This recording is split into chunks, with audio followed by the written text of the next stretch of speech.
guys, welcome back to my YouTube channel. As you already might have guessed from the title itself, this video is gonna be a very special one क्योंकि हमने अपने 14-15 साल के school के career में जितनी भी ज़्यादा टिप्स या हैक्स सीखे हैं related to studies, we are gonna disclose them on the internet. So we are gonna spill the beans today, and I have a really close friend of mine.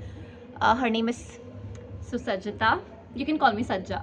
Yes, and she has also been a very studious and a very bright student अपने पूरे school career में. And yes, let's get started. एक एक करके we are gonna share some really helpful tips. आपके board exams भी चल रहे हैं, so you can apply these tips the very last minute as well. They will be very helpful, and आपकी आगे आने वाले classes के लिए भी they are gonna be very helpful. So let's get started.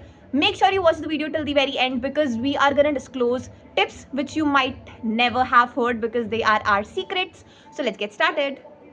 तो सबसे पहला क्वेश्चन जो आता है दिमाग में whenever you are studying is कि पढ़ें कहाँ से? Resource. So deciding on that is very important. Exactly. So होता क्या है ना, YouTube पे आजकल बहुत सारे टाइप के रिसोर्सेज मिल जाते हैं, बट लाइक जब आप कोई लेक्चर देखना शुरू करते हो ना, आपको उसके साथ साथ ना सिमिलर टाइप के लेक्चर्स मिलते रहते हैं. सो बच्चा भटक जाता है कि आपको कभी ये देखना है, कभी वो देखना है. So I feel like resource को पढ़ने से पहले द मेन काम is to collect all the resources. मैंने ये चीज़ हमेशा की है पढ़ाई के टाइम पे कि आधा एक घंटा पढ़ने से पहले I would collect all resources, चाहे वो कोई वीडियो की लिंक हो, चाहे वो कोई PDF हो, I would mail them to myself and then I would create like an indentation. मैं सब्जेक्ट में लिख दूंगी कि ये इस चैप्टर का है, पहले मुझे ये करना है, फिर ये करना है. सो वहाँ पे फाइनली आप क्या कर रहे हो, you are creating like a list कि पहले आप एक टू डू लिस्ट बना रहे हो कि पहले आप ये रिसोर्स गो थ्रू करोगे, देन दिस. उससे आप भटकोगे नहीं and you are channelizing your energy in the right way. And make sure कि रिसोर्सेज लिमिटेड है. आप जिस भी एग्जाम के लिए प्रिपरेशन कर रहे हो उन सबकी वेबसाइट्स होती हैं, just go over there and देखो कि उनके प्रिस्क्राइब्ड रिसोर्सेज क्या है. CBSE बोर्ड के लिए they always prescribe NCERT and literally it is the Bible. तो आप NCERT लो and do not go over here and there. Resources आपको रेफरेंस चाहिए तब लो जब आपको NCERT बिल्कुल समझ आ ही नहीं रही है, which is gonna be like very rare क्योंकि आपको टीचर्स अच्छे मिल जाएंगे यूट्यूब पे NCERT समझने के लिए. तो जस्ट हैव NCERT. ज़्यादा इधर उधर भागने की जरूरत नहीं है. Just pick up a teacher. Make sure कि आप बहुत ज़्यादा लिमिटेड हो, एक डायरेक्शन में काम करो. This is what we have done throughout the year. Exactly. ज़्यादा मल्टीपल रिसोर्सेज के पीछे भागने की जरूरत ही नहीं है. उनको एक जगह कंपाइल करके रख दो कि पहले मैं ये करूँगा फिर ही ये करूँगा.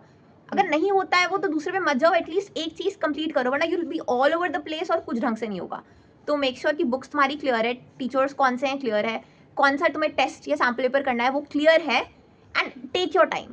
सेशन के स्टार्टिंग में या फिर जो आपको प्रिपरेशन करने वाले उससे आधा एक घंटा दो कि आप एक जगह ऑर्गेनाइज कर पाओ अपने आप को, अपने दिमाग को, and then start studying. And one more thing, trust your teachers. बहुत बच्चे क्या करते हैं, एक टीचर से पढ़ना शुरू किया, लेक्चर आधा छोड़ के कि ये टीचर का अच्छा नहीं लग रहा है and all that. You need to be able to at least trust one teacher. अगर आपने किसी एक से पढ़ना शुरू कर दिया ना, तो फिर अगर आप अपने टीचर पे ट्रस्ट नहीं करोगे ना, तो आप जो पढ़ा रहे हैं ना वो भी नहीं समझ पाओगे. So like don't change your teachers again and again. आप किसी एक से अगर पढ़ रहे हो ना तो वो मोमेंटम ब्रेक मत करो. Just trust your teacher. एक लेक्चर देख लो तो उसको पूरा कंप्लीट देखो. So in short, make sure आपके रिसोर्सेज सोर्सेज आइडेंटिफाइड है and you are sure about them and stick with them. Okay, so now that we have talked about resources, now let's talk about subjects.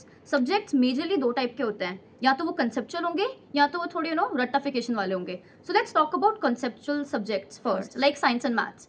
So as a science student, ये मैंने 2 सालों में 11th-12th के 2 सालों में जितना देखा है, सी कंसेप्ट को क्लियर करने का जो बेस्ट तरीका होता है ना, एक तो आपके नोट्स होते हैं. आप अपने नोट्स को थॉरली रीड करो. नाउ दैट आप अपने नोट्स को अच्छे से पढ़ चुके हो और आपको रिवीजन करना है. सब्जेक्ट में टीचर्स बहुत इंपॉर्टेंट रोल प्ले करते हैं. आप कौन सा टीचर पिक कर रहे हो. Exactly right.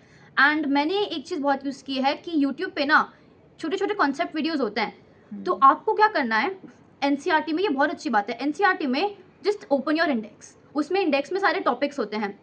एक इंडेक्स का एक टॉपिक लो, उसका कंसेप्ट देखो, जस्ट गो थ्रू करो कि लाइक वो पर्टिकुलर जो भी टॉपिक है उसका मीनिंग क्या है, उसकी डेफिनेशन क्या है. साइंस में definitions are very important and concept are very important. तो पहले आपने एक बार ये कर लिया. Second step is question practice करो. एंड क्वेश्चन प्रैक्टिस करते टाइम अगर आप स्टार्ट कर रहे हो, आपसे क्वेश्चंस नहीं बन रहे, तो सॉल्व्ड एग्जांपल्स देखो कि आप पहले कोई क्वेश्चन सॉल्व करो, आपसे नहीं हुआ तो उसका सोल्यूशन देखो. धीरे धीरे आपको अप्रोच समझ में आएगी क्योंकि conceptual subject just like science and maths, इनमें approach is the main key thing. अगर आपको हर क्वेश्चन को सॉल्व करने का एक तरीका होता है, अगर आपको वो तरीका नहीं आता तो आपसे क्वेश्चन नहीं बनेगा। तो पहले अपने की कॉन्सेप्ट्स क्लियर करो एंड उसके बाद में क्वेश्चन को सॉल्व करते टाइम उनके सॉल्यूशंस भी देखो साथ साथ। और एक असेंस जो होता है इन सब्जेक्ट्स का वो नोट्स होते हैं। जो आप नोट्स बना रहे हो, आपको रेफरेंस बुक्स नहीं चाहिए, आपको अपने रेफरेंस सेल्फ मेड नोट्स चाहिए। They are very important, yes, self made. अपने हैक्स लिख सकते हो, टिप्स लिख सकते हो कि, और इंपॉर्टेंट एग्जांपल्स, एक्सेप्शंस कितने सारे होते हैं, तो वो सब आपके नोट्स में ही होंगे, क्योंकि आपको ही पता है कि आपको किस तरीके से समझ आता है, किसी और ऑथर को नहीं पता है। कंसेप्चुअल सब्जेक्ट्स में एक अच्छा टीचर उनके साथ एक पर्टिकुलर किताब, बहुत सारी किताबें नहीं, बस एक किताब, मोटापे से मत देखो उस किताब को। यू हैव नो आइडिया कि उसके कंसेप्ट्स कितने ज्यादा पावरफुल है। हैव अ गुड किताब, have a good teacher, have your pen, have a blank page in front of you, just write the things down जैसे भी समझ आता है। हिंदी में लिखो, इंग्लिश में लिखो, कंसेप्ट्स क्लियर होना बहुत जरूरी है। Yeah, and never do the mistake of borrowing someone else's notes because तुम कंफ्यूज हो गए, तुम्हें नहीं समझ में आने वाला एंड तुम्हारा टाइम भी वेस्ट होगा। Exactly. So खुद के नोट्स एंड रिवीजन का बेस्ट तरीका, बार बार नोट्स रिवाइज करने की जरूरत नहीं है। नोट्स सब रिवाइज करो when you feel like I am forgetting things. पहले आप एनालाइज करो कि what are the things that you are forgetting. उसके लिए बेस्ट तरीका है प्रैक्टिसिंग क्वेश्चंस। क्वेश्चंस प्रैक्टिस करो, कुछ नहीं आता है करने तो बैठो, क्या पता तुम्हें आता हो, you are thinking you don't know. क्योंकि कंसेप्चुअल क्वेश्चंस में ना क्वेश्चन में हिंट होती है कि आपको किस तरीके से करना होगा। उसमें सारा गिवन होता है, आपको just you have to know कि कौन सा फॉर्मूला लगेगा इधर पे। That's about conceptual subjects. Theory की बात करें तो थ्योरी में आई फील कि सबसे इंपॉर्टेंट पार्ट आपकी खुद की डिटर्मिनेशन, आप कितना टाइम देने के लिए तैयार हो, एंड जो बुक आप यूज करें वो मैटर करती है। आप, क्योंकि मैंने थ्योरी सब्जेक्ट्स के लिए इतना ज़्यादा किसी टीचर के पास भी नहीं गई थी, मैं किताब से ही पढ़ती थी और नोट्स भी नहीं बनाए थे मैंने, क्योंकि नोट्स बनाना, आप नोट बनाने बैठते हो ना, थ्योरी सब्जेक्ट में हर लाइन इंपॉर्टेंट होती है, उसमें सब कुछ याद करना पड़ेगा, एमसीक्यू कहीं से भी बन सकता है। आप बुक बार बार पढ़ो, घोट के पी जाओ बुक को, मतलब दैट्स द बेस्ट वे। आप ऑडियो बुक सुनो उसकी, जो करना है करो, लेकिन book, stick with the book. आप कोई टीचर फॉलो नहीं भी करो तो नहीं जरूरत है, आप पढ़ोगे, आपको हिंदी इंग्लिश समझ आती है, you can read it just like a story, you can get it. अगर आपको शॉर्ट नोट्स बनाने हैं तो आप बना सकते हो, बट आई विल प्रेफर कि शॉर्ट नोट्स में ना you can't right everything. You can write the keywords कि आप आंसर राइटिंग के लिए ये कीवर्ड इंपॉर्टेंट है इस टॉपिक से, लेकिन आपको पढ़ना तो पड़ेगा। Create a timeline. Reading, yes, reading, but reading is the Mantra to succeed in theory subjects. Exactly. And writing is also important. Writing is very underrated. मैं भी बहुत ज़्यादा underrate करती हूँ writing practice को, लेकिन लिख के इंसान बहुत ज़्यादा रिटेन कर पाता है, लिख के ही बहुत लोगों को अच्छे से याद होता है। See this is a very big misconception कि बहुत लोग विजुअल लर्नर्स होते हैं। Not a lot of people are visual learners. Like I don't know ये कहाँ से शुरू हुआ कि हम देख के याद रखते हैं, बट मोस्ट पीपल लिख कर याद रखते हैं। और सब्जेक्ट्स में आपको पता होना चाहिए आपको लिखना क्या है, क्योंकि आपको ना लगेगा कि ये लिख दिया है मैंने, ये आंसर और बेटर हो सकता है, because your imagination is unlimited. History ऐसे सब्जेक्ट्स में आप एक चीज़ को बहुत अलग अलग तरीके से एनालाइज कर सकते हो। आपको तभी पता चलेगा आपको लिखना क्या है when you already practised it. कभी बहुत पहले आपने वो आंसर सेम लिख रखा है, तो यू नो कि नेक्स्ट मुझे क्या लिखना है। आप ऊपर नीचे आगे पीछे नहीं कर सकते चीज़ों को, everything in the answer needs to be very orderly. Right, that's about theory subjects. अच्छे से रीड करो एंड शॉर्ट नोट्स बना सकते हो एंड में। Keywords very important for answer writing in theory subjects. Theory और कंसेप्चुअल सब्जेक्ट्स दोनों के लिए एक बहुत ही ज़्यादा ट्रिक जो मेरे लिए काम करी है वो है अज्यूमिंग कि आप एक टीचर हो और आपके सामने एक क्लास बैठी हुई है, दरवाजा बंद करो अपने बेडरूम का एंड जस्ट स्टार्ट टीचिंग। आपके पास व्हाइट बोर्ड है, उसमें समझाने लगो। It is going to help you a lot. आप जितनी बार बोलोगे ना उसको, it will just get imbibed in your blood vessels and एकदम आपको ये भूल ही नहीं सकते हो। लिखते लिखते भी आपका आंसर का फ्लो आएगा कि मुझे सोचने की भी जरूरत नहीं है, आंसर्स मेरे बस लिखे जा रहे हैं। तो consider you are a teacher and teach. अपने छोटे भाई को उसको कुछ समझ नहीं आ रहा, उसको पकड़ के पढ़ाने लगो। ओके, सो नाउ बात आती है कि अगर पढ़ने का मन ही ना कर रहा हो तो कैसे पढ़े। और ये लिटरली आई गेस हर स्टूडेंट को कहीं ना कहीं फेस करना होता है, बिकॉज वी नो कि यार अब एग्ज़ाम आ रहे हैं तो आपको लास्ट मोमेंट पे रोज़ पढ़ाई करनी ही पड़ेगी। बट देन कभी कभार मोटिवेशन कम होती है, बहुत थक जाते हैं, मन नहीं करता पढ़ने का। सो इसमें बेस्ट होता है 2 minute rule. Now what is the 2 minute rule? आप अपने आप को बोलो कि बस 2 मिनट पढ़ना है, 2 मिनट बैठ के पढ़ना है, उसके बाद में पूरी मौज मस्ती। मन नहीं करे उठ जाओ।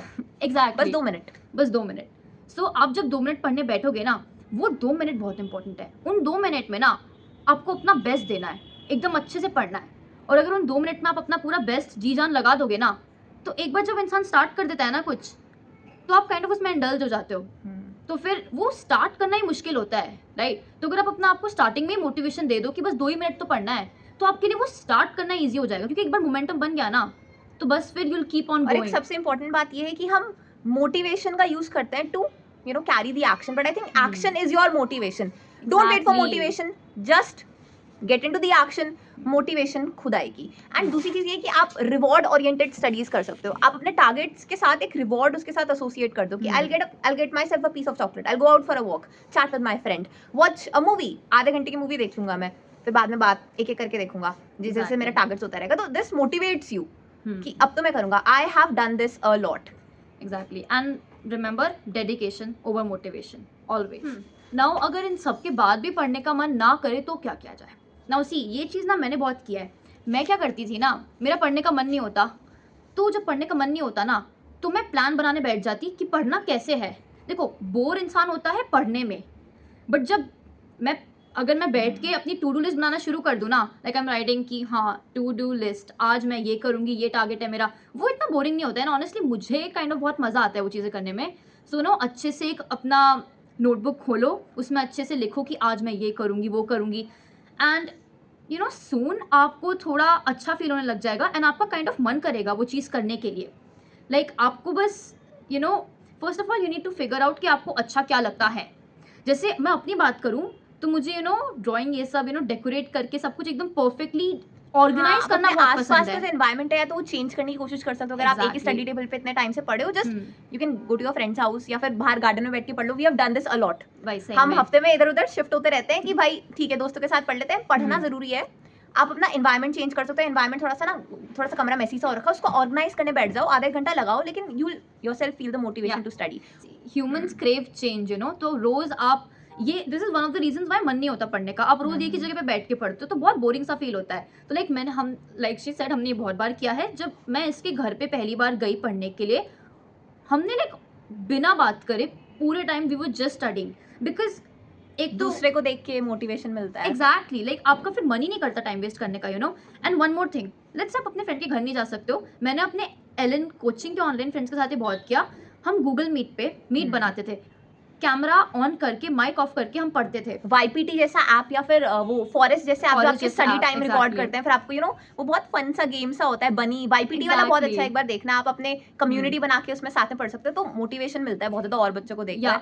सो लाइक आपको जो टाइप की चीज़ें इंटरेस्टिंग लगती है ना, उनसे अगर आप यू नो पढ़ाई को काइंड ऑफ रिलेट कनेक्ट करने की कोशिश करो ना, तो आपका मन करेगा. गाने सुनना, आप ना पढ़ने से बढ़िया ये है कि आप थोड़ा सा गाने सुनते सुनते पढ़ लो, कुछ तो घुसेगा दिमाग. मतलब आप थोड़ा सा यू नो चिल सी ट्यून्स लगा लो, लोफी गर्ल लगा लो बैकग्राउंड में, एकदम एस्थेटिकली प्लीजिंग. जो आपको स्टडी व्लॉग्स देखना पसंद है वैसा एनवायरनमेंट बनाने की कोशिश करो. क्या पता आपको पढ़ने का मन आ जाए. फिर अपना फेवरेट गाना लगा दो. कुछ मतलब मैथ्स को प्रैक्टिस करते समय आप कर सकते हो ऐसा. राइट. और दूसरा है कि काफ़ी बार अगर पढ़ने का मन नहीं करता है तो बस लेक्चर चला दो, एयरपोर्ट्स लगाओ वो और सुनो, कुछ तो घुसेगा दिमाग में. कुछ ना पढ़ने से बढ़िया ऑलवेज टेल माई सेल्फ कुछ तो करो. हाँ, और ये मैंने बहुत बार किया है. लेक्चर्स, नींद भी आ रही है तो कुछ तो घुसेगा दिमाग में. मेरे कुछ तो घुसता है. आप एनिमेटेड वीडियोस भी देख सकते हो. एग्जैक्टली. एंड मैं क्या करती थी, मैं वन शॉट वीडियो ऑन कर देती थी. आई वुड से 10-15 मिनट तक ना मैं बस देखती थी एंड मेरे माइंड में कुछ नहीं जाता था. बट ऑनेस्टली आफ्टर 10-15 मिनट ना आप खुद काइंड ऑफ इंटरेस्ट लेने लग जाते हो उस चीज़ में कि यार अब ये बंदा इतनी देर से बोल रहा है, क्या बोल रहा है, एक बार देखो तो समझने की. फिर आप खुद कोशिश करने लग जाओगे. ऑल इट टेक्स इज 10-15 या मैक्स टू मैक्स 20 मिनट. उतने में ना अगर आपके सामने कोई बंदा बार बार इन्फॉर्मेशन फेंक रहा है ना आपके मुंह पे, ऑनेस्टली आपका इंटरेस्ट उसमें फॉर श्योर डेवलप हो ही जाएगा एंड आप पढ़ना शुरू कर दोगे. So just see whatever interests you and you know उसके एंड मेक श्योर कि आप अपने आप को अकाउंटेबल बनाओ. मतलब आप एक ग्रुप बना सकते हो, तो अपने टारगेट शेयर करो and then you will be accountable to others कि भाई मैंने ये टारगेट दिया, क्या मैंने किया या नहीं किया. तो आप अपने आप को भी अपने मदर को बोल सकते हो कि मुझे ये आज करना है, मैं आपको शाम को आके बताऊंगा मैंने क्या क्या कर लिया. तो ये अकाउंटेबिलिटी आप बिल्डअप कर सकते हो. हाँ, सो अब इतना सब कुछ तो हो गया, बट मेन बात आती है कि लास्ट मोमेंट पे रिवीजन कैसे करें. क्योंकि ना ये मैंने एक चीज़ देखी है, जो बच्चों ने पूरे साल पढ़ लिया होता है ना, अगर लास्ट मोमेंट पे वो थोड़े ढीले पड़ जाते हैं ना, उनका एग्जाम अच्छा नहीं जाता.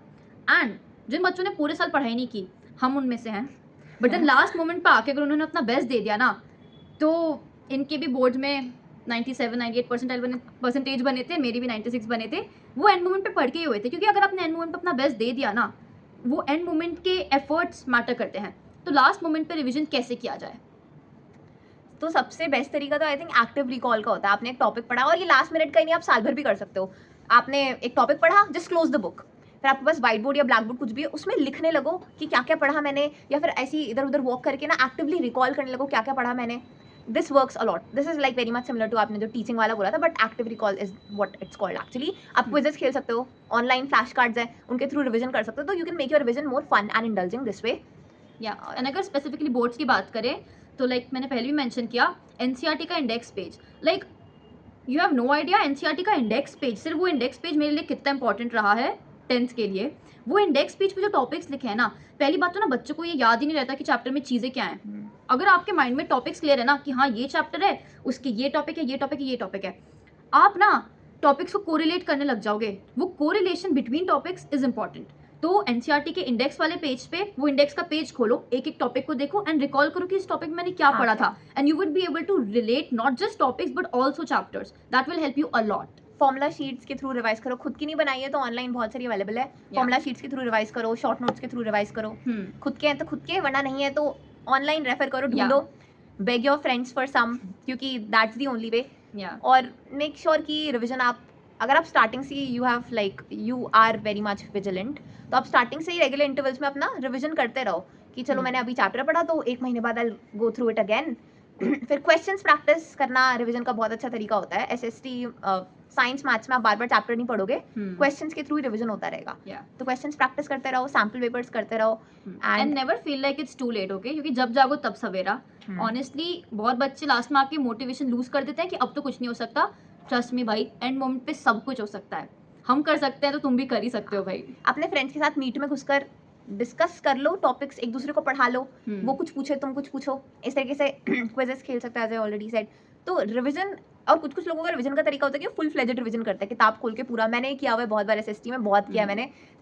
आई डोंट बिलीव कि शॉर्ट नोट्स के थ्रू रिवीजन होना चाहिए, बट आई थिंक उसके थ्रू भी हो सकता है बहुत अच्छा, बिकॉज अल्टीमेटली कंसेप्ट क्लियर होना जरूरी है. तो मैंने बहुत ज़्यादा टाइम वेस्ट किया है ऐसा एसएसटी में, पूरा लाइन टू लाइन बार बार रिवीजन, हिस्ट्री में पढ़ो भाई, बार बार बोलते रहो, हो जाएगा याद. एंड टॉक टू योरसेल्फ कि ये ऐसे होता है, वो वैसे होता है. अपने खुद के एब्रीविएशंस बनाओ. पता है ये एसएसटी में बहुत ज़्यादा काम आता है. आप बहुत ही निमोनिक्स, एग्जैक्टली, एकदम एब्सर्ड निमोनिक्स बनाओ, क्योंकि वो आपके पास ही रहने वाले हैं, जितने गंदे बना सकते हो बनाओ. या एंड किसी और के निमोनिक्स मेरे कभी काम नहीं आते. जो खुद के बनाए होते हैं ना भाई, वो इंसान कभी नहीं बोलता. So do that. And the best thing जो लास्ट के लिए रखी है मैंने, only the selected ones will be able to watch this. इसकी शॉर्ट, वो जो स्टिकी नोट्स होते हैं ना स्क्वायर शेप के, पूरा चैप्टर आप उसमें लिख सकते हो 10th तक. तो this is very much possible. आप उस पूरे चैप्टर के टॉपिक्स क्या क्या है एंड जस्ट पेस्ट देम. आपके बेड के आगे कुछ वॉल है, उनमें पेस्ट करते रहो हर एक चैप्टर का. मैंने 10th में किया था, मेरे पास मेरे वॉल के आगे कुछ 20 एसएसटी के चैप्टर्स के, इधर पे 15 मैथ्स के, 15 साइंस के, पूरे स्टिकी नोट्स से उसमें पूरा चैप्टर अभी भी है रिवाइज्ड रहता था. मतलब उसमें टॉपिक्स लिखे रहते थे, या फिर कुछ क्वेश्चन जो मैंने गलत किया कि ये वाला एनसीईआरटी का क्वेश्चन मैंने गलत किया था तो इसको मैं देखूंगी, या ये वाला कुछ पीवाईक्यू तो मैंने गलत, तो उसमें छोटा छोटा लिख देती थी. एंड फॉर्मूले भी अगर आपके सामने लिखे हैं ना, आप भूल ही नहीं सकते हो भाई. आप रोज एक चीज देखनी पड़ेगी. थोड़ा सा वो रह सकता है स्ट्रेसफुल सा कि भाई क्या है ये इतना सारा, बट ट्रस्ट मी बहुत ज्यादा हेल्प करेगा. आप उठते हो तो सबसे पहले स्कूल आने से पहले आंख जैसी आपकी खुलती है, तो first thing that you see is कि भाई इतने सारे नोट्स, चलो इस एक चैप्टर को पकड़ते हैं, लेट्स सी इस टॉपिक से मुझे कुछ आता है. फिर आप खुद ब खुद बोलने लगो कि okay this is what is there in this topic. तो आई थिंक स्टिकी नोट्स में पूरा चैप्टर समराइज करना has been a game changer for me. 10th में has been a big game changer. तो स्टिकी नोट्स वाला जरूर करना कि उसमें चैप्टर के टॉपिक्स लिख दो. ठीक है, बस टॉपिक्स डिफाइन करने की जरूरत नहीं है, टॉपिक्स लिख दो बस कि हाँ ये है, और ये इसमें फॉर्मुलेज, मैथ्स में फॉर्मुलेज लिख दो स्टिकी नोट में, ताकि हमेशा आपकी आंखों के सामने रहे. Just paste them. हाईलाइटर भाई एनसीईआरटी में लगाओ, हाईलाइटर जम के लगाओ. और बताओ अपना खुद का यूट्यूब चैनल बना के ना उसमें पढ़ाई की वीडियोस डाल सकते हो. आपने देखा होगा मेरे लास्ट की कुछ वीडियोस ऐसी है, मैंने सोचा कि टॉपिक पढ़ा है औरों को भी पढ़ाते हैं. व्यूज कुछ चैनल की प्रेजेंस बनाने की जरूरत नहीं है, but just for your own help आप कर सकते हो. अपने फ्रेंड्स के साथ भी शेयर कर सकते हो. फिर आप खुद बाद में फ्यूचर में भी आप अपना वीडियो देख के रिवाइज कर सकते हो. You will be able to vibe yourself. Who can you vibe better with than yourself. Exactly. और कुछ एनी मोर टिप्स सुसज्जता, आवर स्पेशल गेस्ट? मैं तो क्या ही बोलूं, आई मीन, और चिल रहो. पढ़ाई को इतना ज़्यादा स्ट्रेसफुल मत बनाओ. It's a part of your life. अभी लग रहा है कि पढ़ाई है, पढ़ाई नहीं होगी तो फिर लगेगा क्या करे. There are even bigger things. Job करना इज इवन मोर डिफिकल्ट. पढ़ाई करना एटलीस्ट तुम्हें पता तो ये सिलेबस है, उसको तो पढ़ना है. Don't complicate things. कॉलेज में तो सिलेबस का तुम्हें पता भी नहीं रहेगा. Don't complicate things. Studying is simple. Trust me. Trust the process. पढ़ने बैठो, किताब खोलो, enjoy it. Yes. You're getting to learn something new. You're becoming a better and better version of yourself, and nothing is better than that. Whatever we are today, it's thanks to studies. Education system हमारा कितना भी क्यों ना बदनाम हो, लेकिन I think काफी हद तक हमें उसने शेप किया है, या एंड आई डोंट थिंक कि और कोई सिस्टम कैसे शेप करता, बट या सो स्टॉप कर्सिंग योर अभी का situation and try to work on it, and it's fine. आप जितना अच्छा कर सकते हो करो, ठीक है। एंड रिजल्ट का मत सोचो, यू नो, आप उसके बारे में जितना सोचोगे ना आप अपना हाई बेस्ट नहीं दे पाओगे। High marks are overrated. मैंने ये 10th में अच्छा स्कोर करने के बाद रियलाइज किया, हाई मार्क्स आर ओवररेटेड। आपको उस सेकंड की खुशी मिलती है, फिर बाद में it becomes a stress factor actually. हमसे कोई नहीं पूछ रहा हमारे 10th के marks, like seriously. It feels good, try करो अच्छे मार्क्स लाने की, नहीं आते हैं तो ठीक है, high marks are overrated. Exactly. Study, understanding and being intelligent and being able to put forth your thoughts, communicate properly, having that confidence attitude will get you to places that grades can't. And giving your best is important. Yes. Result तो जो आता रहे, but आपको regret नहीं होना चाहिए कि नहीं यार हम मे भी थोड़ा बेटर कर सकते थे। You can't judge a fish by its ability to climb a tree. Exactly. हर कोई रट्टाफिकेशन में अच्छा नहीं होता है, फॉर्मूलेज याद करने में अच्छा नहीं होता, हर किसी का अलग अलग नीश होता है। पढ़ाई हालांकि काफ़ी फंडामेंटल चीज़ है, हर किसी को करनी चाहिए, तो करो जितनी कर सकते हो, कोई स्ट्रेस नहीं लेने का है। Enjoy your life, bye bye, subscribe. Take care.